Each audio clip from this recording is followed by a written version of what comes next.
આત્મવંચનાની જે ઇમારત આપણે ઊભી કરી છે એની ઈંટો છે આપણું શરીર, આપણી પત્ની, આપણી સંતતિ, આપણી સંપત્તિ અને આપણી પ્રતિષ્ઠા.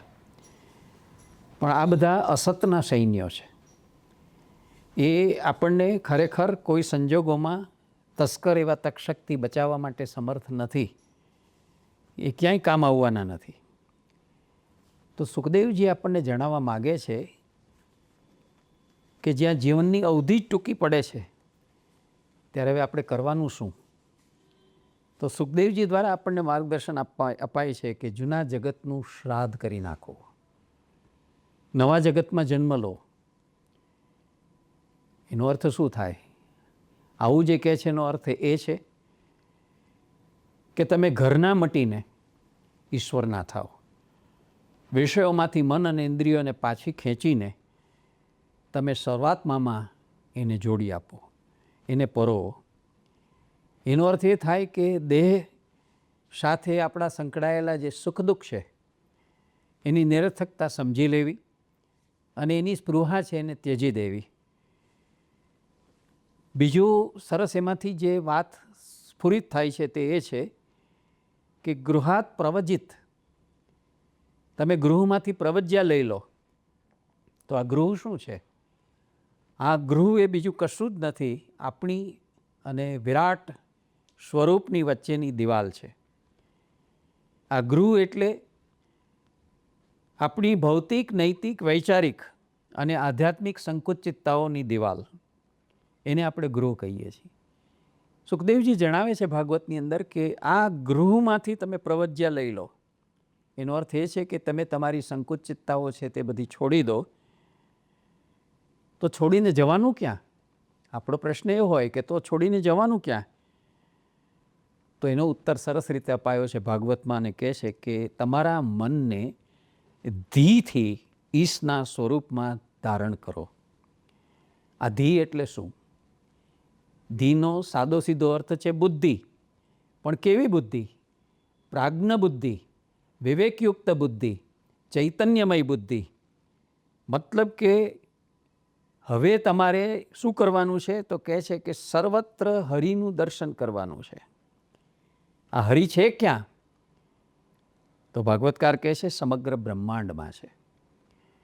એ તો એનું ન દેખાય એવું સૂક્ષ્મ રૂપ છે. પણ આપણે જોવું હોય તો શું કરવું? ત્યારે કહે છે કે એનું સ્થૂળ રૂપ છે શ્રીમદ ભાગવતમાં છે. માટે તમે મનને સ્થિર કરો. કેવા છે એ ભગવાન? તો કહે છે એ સર્વાત્મા છે, એ સર્વવ્યાપક છે અને સૌના હૃદયમાં જે વસે છે તે એ ઈશ્વર છે. આટલું વ્યાસમુનિ આપણને આ કથા દ્વારા સૌથી પહેલું પ્રથમ સ્કંદની અંદર જ સમજાવી દે છે. અને એટલું સમજાવ્યા પછી હવે એમાંથી જે આપણે અર્થ તારવવાનો છે, જે સમજવાનું છે તે આ છે કે સુખદેવજીનો સંદેશો છે તે તો આ છે કે તમે કથાને નહીં પરંતુ તમારા પોતાના હૃદયમાંથી સ્ફૂરતા ભગવાનના મૃદુ મધુર અવાજને સાંભળો, તેનું કીર્તન કરો. અંતરનાદને સાંભળો અને અનંતનાદ સાથે એનું ટ્યુનિંગ કરો. પછી નાચો, ગાઓ. પણ એ ક્યારે શક્ય બને? તમે નાચી અને ગાઈ ક્યારે શકશો? જ્યારે તમે તમારા નાત જાતના, ધર્મ સંપ્રદાયના જે બાળના બંધ રાખ્યા છે ત્યાં સુધી એ નહીં થાય. તમારાથી નાચવાનું, ગાવાનું કે ઈશ્વર સમર્પિત થવાનું નહીં થાય. એ જો કરવું હોય તો આ બધાથી પોતાની જાતને તમે જુદી કરી નાખો. એટલે કે તમારા નામનું નાઈ નાખો. તમારી પાર્થિવ જાતને ભૂલી જાઓ. જ્યાં સુધી તમે એને ભૂલી નહીં જાઓ ત્યાં સુધી ભગવાન પોતાની જાતને પ્રગટ નહીં કરે, એને છતી નહીં કરે. તરત જ એક વાત ઉમેરે છે સુખદેવજી અને બહુ સરસ રીતે ઉમેરીને કહે છે કે તમે જાણો છો કે ભગવાનના જે 1000 નામો છે એ પૈકીનું એક નામ છે દ્વીપ. આપણી આસપાસ તો જે સંસાર છે એ સાગરરૂપ છે અને તે સાગર છે તે ભયનો છે, શોકનો છે, ક્ષોભનો છે, ધિક્કારનો છે, દ્વેષનો છે, હિંસાનો છે, મૃત્યુનું છે. એની વચ્ચે એક દ્વીપ, એક ટાપુ છે અને તે ભગવાન છે. એ દ્વીપમાં જઈને એ ટાપુ ઉપર પહોંચીને સ્થિર રહેવાનો જો કોઈ પણ પ્રકારનો કીમિયો હોય તો સુખદેવજી ભાગવતની અંદર એક કીમિયો બતાવવા માગે છે. તમારે સંસાર સાગરની અંદર રહેલા આવા સનાતન ટાપુરૂપ દ્વીપરૂપ ભગવાન છે એના સુધી પહોંચીને ત્યાં સ્થિર થવાનું છે. હવે એટલી વાત જણાવ્યા પછી એક નવી વાત છે તે સુખદેવજી દ્વારા શરૂ થાય છે ભાગવતમાં, અને તે સૃષ્ટિની મીમાંસાની વાત શરૂ થાય છે. ઘણાના મનમાં પ્રશ્ન ઊભો થાય કે સૃષ્ટિ મીમાંસાનું સ્થાન ભાગવતમાં શા માટે છે? એના ઘણા કારણો હોઈ શકે કે આપણે ત્યાં અધ્યાત્મ વિદ્યા અને તત્વવિદ્યા છે તે સમાંતરે ચાલે છે, અને તત્વવિદ્યાનો એક મુખ્ય જે મુદ્દો છે ચર્ચાનો, વિચારણાનો, તે સૃષ્ટિના સર્જનનો છે, સૃષ્ટિના નિર્માણનો છે. આ પણ અધ્યાત્મ અને તત્વ ચર્ચા સાથે કરતો મહાગ્રંથ છે, એટલે એની અંદર આ સૃષ્ટિ મીમાંસા આવે એ એક કારણ હોઈ શકે.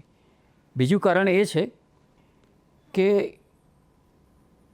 ભાગવતને આ નવું જીવન જે છે, નવું જીવન સત્ય છે તે ઉજાગર કરવું છે, અને એ જીવન સત્ય ઉજાગર કરવા માટે બ્રહ્માને નિમિત્ત બનાવ્યા છે કે તમારે તમારી અંદર ઉતરો તો જ તમને ખબર પડશે કે તમારી આધ્યાત્મિકતા શી વસ્તુ છે.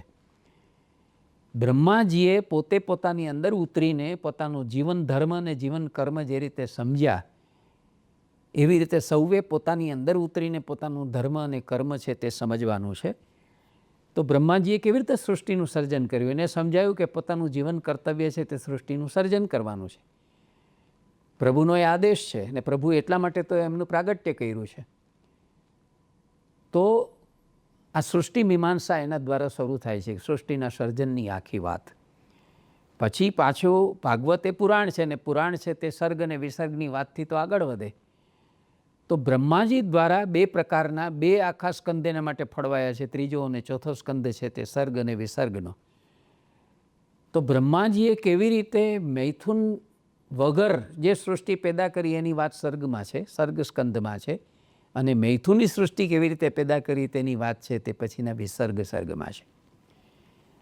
3 તબક્કે બ્રહ્માજીએ સમગ્ર સૃષ્ટિનું સર્જન કર્યું. સૌથી પહેલાં એમણે જળ પ્રકૃતિનું સર્જન કર્યું, અને ધરતી ઉપર એમણે પર્વતો, ખીણો અને એની સાથે ટેકરીઓ એવી બધી જળ વસ્તુનું નિર્માણ કર્યું. બીજે તબક્કે એમણે ચેતન સૃષ્ટિનું નિર્માણ કર્યું, પણ એમાં ભૂચર અને ખેચર, જળચર એવા પશુ પંખીઓ, વૃક્ષ વનસ્પતિઓ અને જીવજંતુનું સર્જન કર્યું. અને ત્રીજે તબક્કે એમણે ચેતન સૃષ્ટિરૂપ જીવોનું સર્જન કર્યું. એટલે 3 તબક્કે આખી સૃષ્ટિનું નિર્માણ થયું છે બ્રહ્માજી દ્વારા. પહેલાં જળનું, પછી ચેતનનું, અને ચેતનની અંદર પણ સ્થૂળ ભૂમિકાવાળું, અને પછી સૂક્ષ્મ ભૂમિકાએ એ મનુષ્ય સૃષ્ટિનું સર્જન થયું. તો ધીરે ધીરે અમીબા જેવા એક કોષી જીવથી માંડીને દ્વિકોષી, ત્રિકોષી, ચતુર્કોષી અને છેવટે મનુષ્ય રૂપે પંચકોષી જીવોનું સર્જન બ્રહ્માજીએ તબક્કાવાર કર્યું છે. તેની આખી વાત આ સૃષ્ટિ મીમાંસામાં આપણી સામે રજૂ થાય છે. આ સૃષ્ટિ મીમાંસાનો એક હેતુ એ છે કે મનુષ્ય માત્રના ચિત્તની અંદર એક સવાલ ઉઠતો હોય છે, અને એ સવાલ એ હોય છે કે આ સૃષ્ટિ કોણે સર્જી હશે, શા માટે સર્જી હશે, એના સર્જનની પ્રક્રિયા કેવી હશે, એનો સર્જક કોણ હશે, આ સૃષ્ટિનો જગતની સાથે, જીવનની સાથે અને ઈશ્વરની સાથે શું સંબંધ હશે, આ સૃષ્ટિમાં સમય કેવી રીતે કામ કરતો હશે, એની કાળગણના કેવી રીતે થતી હશે, આ સૃષ્ટિનું ભવિષ્ય શું છે, જો એનો જન્મ છે તો એનો નાશ પણ હશે તો એ કેવી રીતે થશે. આ બધી વાત લોકોના મનમાં જિજ્ઞાસા રૂપે આવે, પ્રશ્નો રૂપે આવે. તો એ બધી વાતના ઉત્તરો માટે આ સૃષ્ટિ શું છે, આ સૃષ્ટિ પાછળનો હેતુ શું છે, કોણે સર્જી છે, એના સંબંધો કેવા છે બાકીના તત્વોની સાથેના, એ બધી વાતનો ઉલ્લેખ આવે. પણ મુખ્ય ઉદ્દેશ જે છે સૃષ્ટિની આ મીમાંસાનો તે એ છે કે આ સૃષ્ટિનો કોઈક સર્જક હશે તો એ સર્જક વિશે જિજ્ઞાસા જાગે. સૃષ્ટિ દ્વારા સૃષ્ટિના સર્જનહાર એનું સ્વરૂપ અને એનું ચરિત્ર સમજવાનો પ્રયત્ન છે. માટે આ સૃષ્ટિ મીમાંસા ભાગવતની અંદર બ્રહ્માજી દ્વારા આ સ્કંદની અંદર આપણી સામે એમણે કરાવી છે. અને આપણે જોયું કે આખી સૃષ્ટિ મીમાંસા આપણી સામે આવે છે, જેથી કેવી રીતે જગતનું સર્જન થયું, કેવી રીતે જીવોનું સર્જન થયું, કેવી રીતે એમાં જળ અને ચેતન એવી પ્રકૃતિઓ આવી, કેવી રીતે એની અંદર અંડજ, ઉદ્ભીજ, જરાયુજ, વગેરે બધા સ્વેદજ એવી બધી યોનિના જીવો કેવી રીતે પ્રગટ થયા તેની વાતો આપણી સમજમાં આવે એવી રીતે આખા બ્રહ્માંડની સૃષ્ટિ લીલાનું આખું ચિત્ર આપણી પાસે ભાગવત છે તે સ્પષ્ટ કરે છે અને એની પાછળનો હેતુ એ સૃષ્ટિના સર્જનહારને ઓળખાવાનો છે.